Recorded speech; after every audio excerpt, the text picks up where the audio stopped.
Hello Benizens! Welcome back to my channel. Here in this episode, we will be talking about Pag-ibig Short-Term Loan Program. I-discuss natin kung ano yung mga qualifications, ano yung mga requirements, at ano nga ba yung mga procedure na dapat nating susundan if ever na we are planning to apply for Pag-ibig Short-Term Loan Program. By the way, I'm Gineerbens and welcome back to my channel. This channel creates video tutorial and construction-related videos. Now, kung yun yung mga hanap yung video, please do consider subscribing my channel, tap the notification bell, and click all para you will be notified whenever na mag-upload tayo ng bagong content. So, in this episode, meron po tayong video tutorial coming up.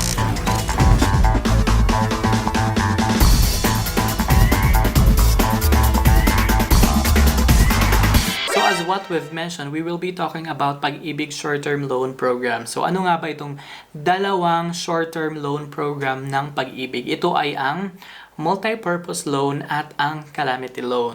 So, let's define first kung ano nga ba yung mga a-applyan natin sa dalawang ito.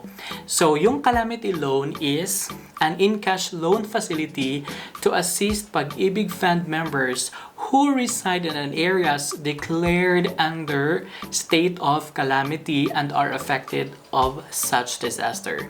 So, if ever yung area nyo is declared as state of calamity, then you will be qualified to apply for calamity loan. And if ever naman hindi siya declared na state of calamity, you can go through from the multi-purpose loan. Anyway, it's the same procedure and the same requirement ang kailangan, so you can go for the multi-purpose loan instead of calamity loan.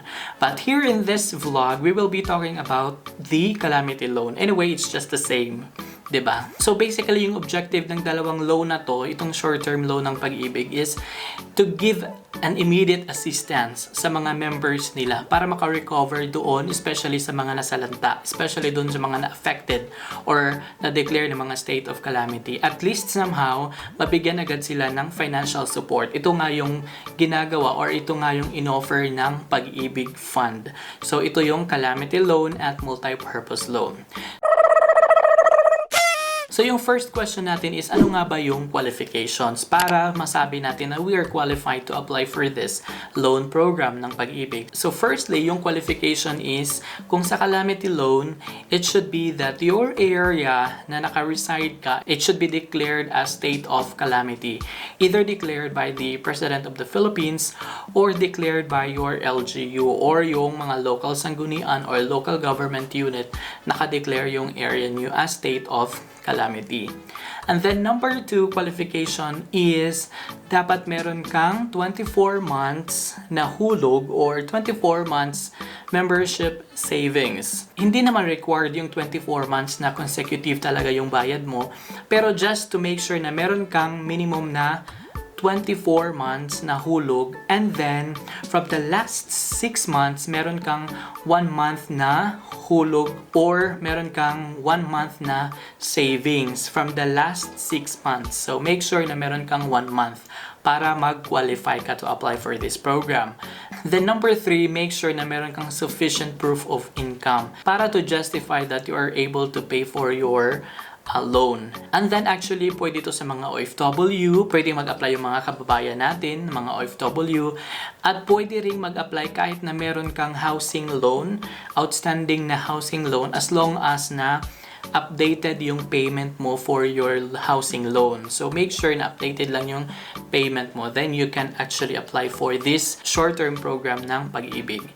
And then, if ever na meron kang outstanding multi-purpose loan at meron kang outstanding calamity loan, you can actually reloan.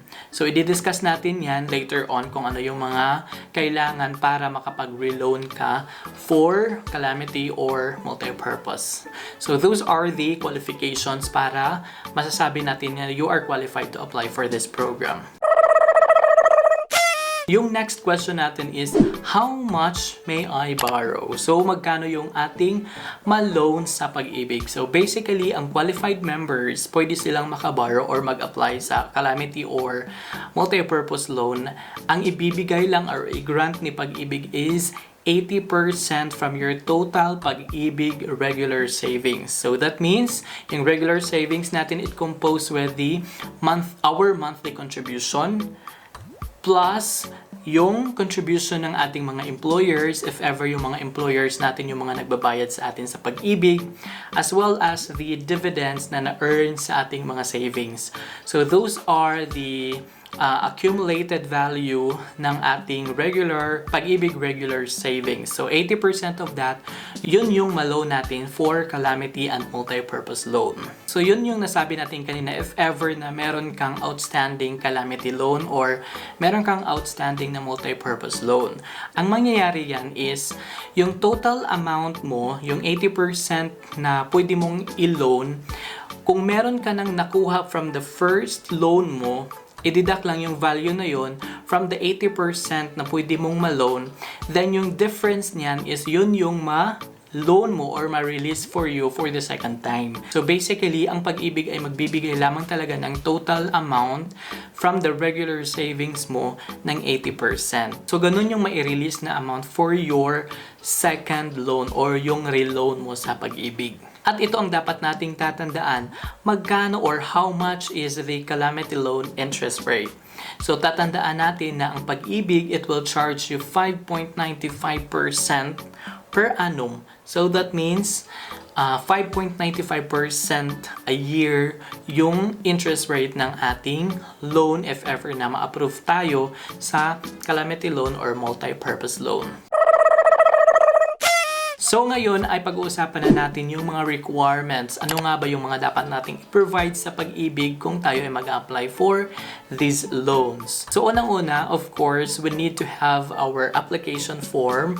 So yung form na gagamitin natin ay HQP SLF-066 for the Calamity. It should be front and back if i-fill out nyo yan.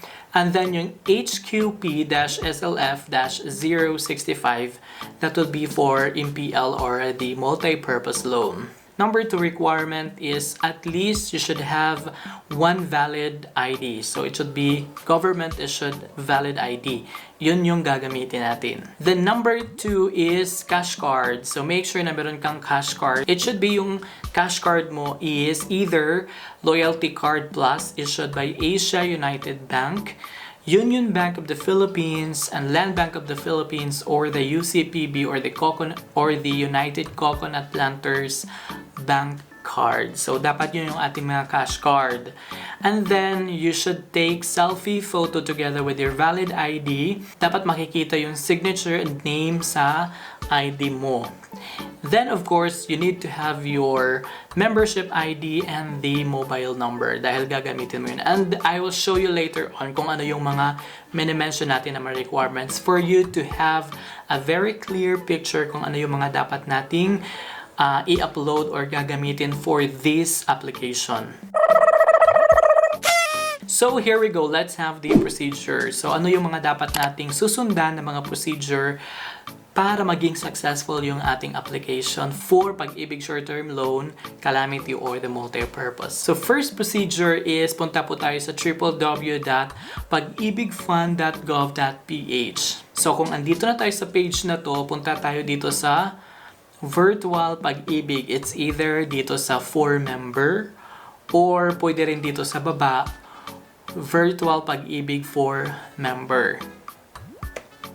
After that, pag-click mo yan, i-redirect ka dito sa apply for a managed loans. Pwede ka dito mag-apply for short-term loan, application for housing, special housing loan restructure, repricing, and everything. Meron din dito view loan status. So i-click natin itong apply for short-term loan. After that, i-redirect tayo dito sa mga requirements na minention natin kanina. So let's have a full picture of these requirements para malaman natin kung ano yung mga mukha ng mga requirements na to. So i-click natin itong loan application form para makita natin kung ano itong form na kailangan ni Pag-ibig. So makikita natin ang daming forms, pero punta tayo dito sa baba para makita natin itong for Calamity Loan or Multi-Purpose Loan. So gagamitin natin itong HLP-SLF-066. So itong first PDF file is PDF file ito. And then the other one is PDF siya na fillable. So pwede kang mag-fill out dito sa computer or sa cellphone mo. So, maganda itong fillable para at least kung magkamali ka, pwede mong makorrect dito sa PDF pa lang dito. So, itong pangalawang PDF na ginamit niya, ito yung fillable form. Then after that, ito yung mga valid ID na pwede mong i-upload or gamitin for your application.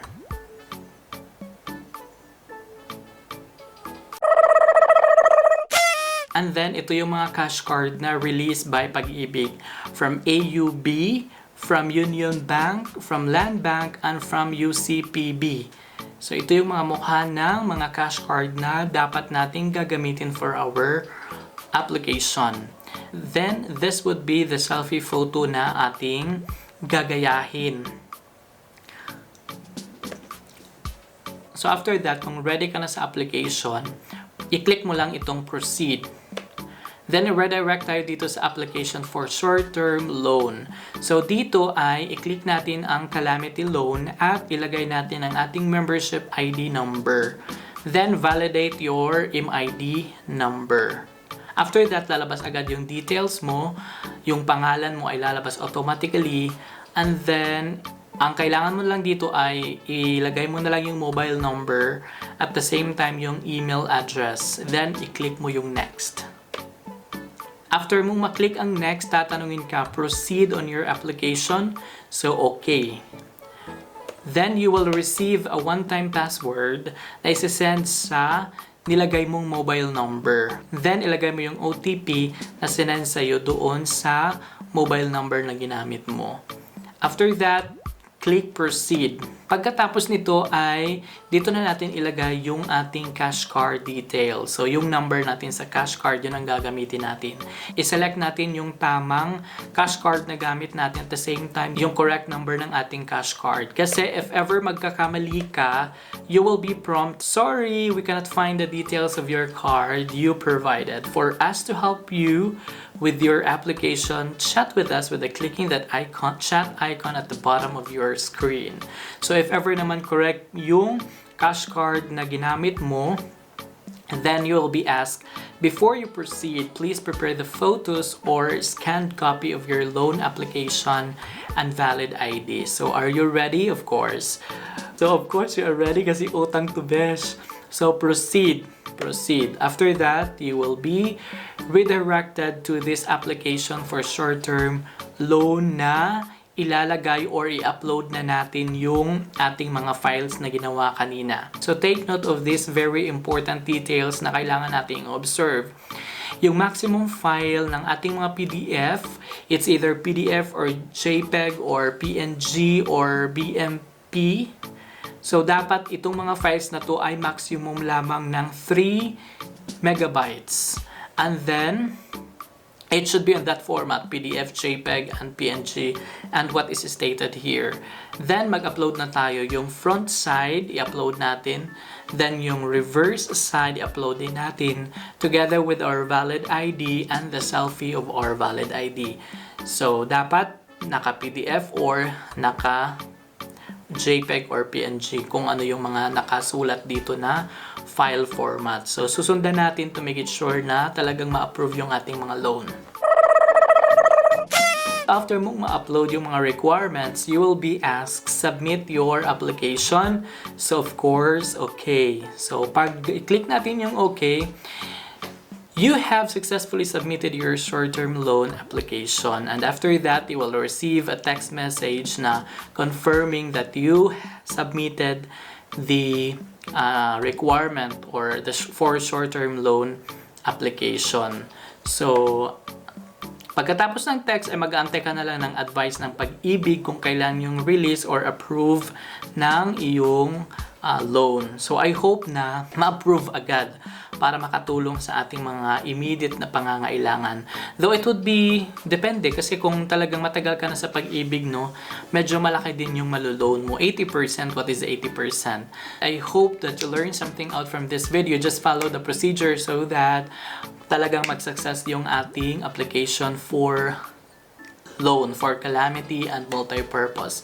So I hope na you learned something out from this video. If you do, please do consider subscribing my channel. Tap the notification bell para you will be notified whenever na meron tayong mga bagong upload. So I guess that's it for this video. And stay safe, stay healthy lang po tayo, and have a great day. And God bless po sa ating lahat.